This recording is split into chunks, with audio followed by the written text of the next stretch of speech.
गांव सुखपुर की मिट्टी में एक अलग ही जादू था। वहां के खेत हरे भरे रहते, नदियां मीठे पानी से भरी होती और वहां के लोग हमेशा खुशहाल रहते थे। लेकिन गांव के एक कोने में एक पुराना विशाल और रहस्यमयी पेड़ था जिसे लोग जादुई पेड़ कहते थे। किसी को नहीं पता था कि वह पेड़ कब से वहां था, लेकिन दादी नानी की कहानियों में सुना जाता कि वह हजारों साल पुराना था और उसमें अनोखी शक्तियां थीं। गांव के बच्चे उस पेड़ के पास जाने से डरते थे क्योंकि बुजुर्गों ने बताया था कि जो भी उस पेड़ को बिना अनुमति छूता वह गायब हो जाता।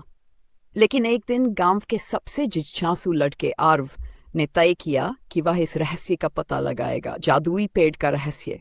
एक चांदनी रात जब पूरा गांव गहरी नींद में सोया हुआ था, आर्व चुपके से अपनी झोपड़ी से निकला और धीरे धीरे पेड़ के पास पहुंचा। जैसे ही उसने पेड़ को छूने के लिए हाथ बढ़ाया, अचानक पेड़ की टहनियां चमक उठी और एक मधुर आवाज गूंजने लगी। तुम यहाँ क्यों आए हो? आर्व डर से कांप उठा, लेकिन उसकी जिज्ञासा डर से बड़ी थी। उसने हिम्मत जुटाकर पूछा, तुम कौन हो? पेड़ की शाखाएं हिलने लगीं और जड़ों के पास से एक दरवाजा खुल गया। अंदर से एक दिव्य रोशनी निकली और एक सुंदर परछाई आकार लेने लगी। वह एक दैवीय आकृति थी जिसने कहा, मैं इस प्रेक्षक हूँ।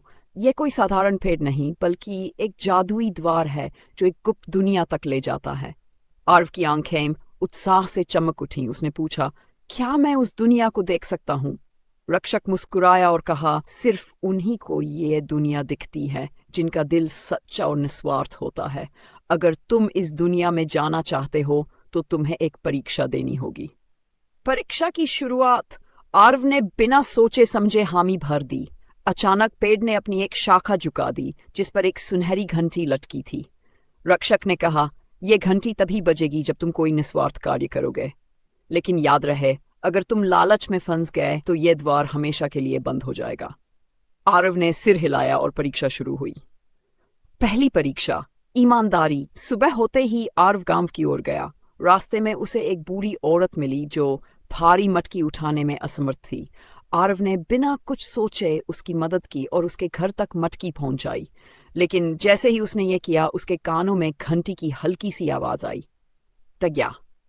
अगले दिन आर्व ने देखा कि एक छोटा पक्षी घायल पड़ा था। उसने तुरंत उसे अपने हाथों में उठाया, उसके घाव पर हल्दी लगाई और उसकी देखभाल करने लगा। कुछ ही दिनों में पक्षी उड़ने के काबिल हो गया।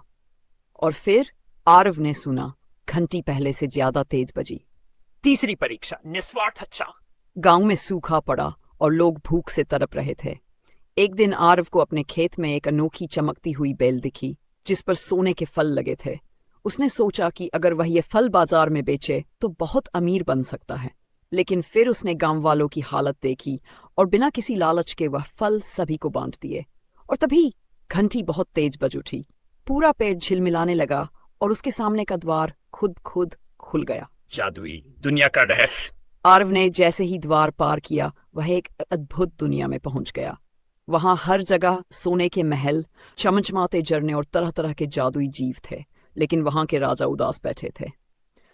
राजा ने बताया, हमारी दुनिया पर एक श्राप है। जब तक कोई निस्वार्थ इंसान आकर हमारी परीक्षा पास नहीं करेगा, तब तक ये जगह अंधेरे में डूबी रहेगी। लेकिन अब क्योंकि तूने परीक्षाएं पास कर ली, हमारा श्राप खत्म हो गया है। और फिर देखते ही देखते पूरी दुनिया रंग बिरंगी रोशनी से भर गई। आर्व की वापसी, राजा ने आर्व को एक जादुई बीज दिया और कहा, इसे अपने गांव में लगाना, इससे सुख समृद्धि आएगी। आर्व खुशी खुशी वापस लौटा और गांव वालों को सारी बात बताई। उसने बीज को गांव के बीचों बीच लगाया और कुछ ही दिनों में वहां एक विशाल पेड़ उगाया जो कभी न सूखने वाले फल देता था। गांव फिर से खुशहाल हो गया और लोग आर्व को उसकी बहादुरी और निस्वार्थता के लिए याद करने लगे। सीख, सच्चाई, दया और निस्वार्थता ही असली दू होते हैं जो किसी भी दुनिया को बदल सकते हैं।